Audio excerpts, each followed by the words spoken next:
Пройти медицинский осмотр без выезда в райцентр. Амгинская центральная районная больница проводит медицинские осмотры при помощи передвижного медицинского комплекса.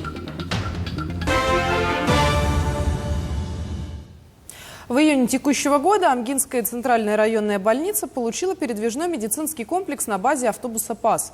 На сегодня комплекс уже подтвердил свою мобильность и эффективность. В нем размещены 2 рентген-кабинета. В первый пробный день рентген-лаборанты обследовали проходящих профилактические медицинские осмотры и диспансеризацию определенных групп взрослого населения.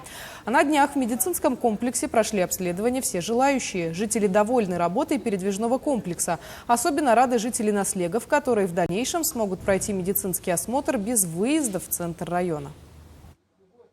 Данный автомобиль оснащен флюорографом и маммографом. В данном автомобиле находится 2 аппаратуры. И самое отрадное, что он передвижной. Хоть где можно доехать. Главное, чтобы было электричество. Если даже электричества нету, установлена дизельная станция здесь, отдельная.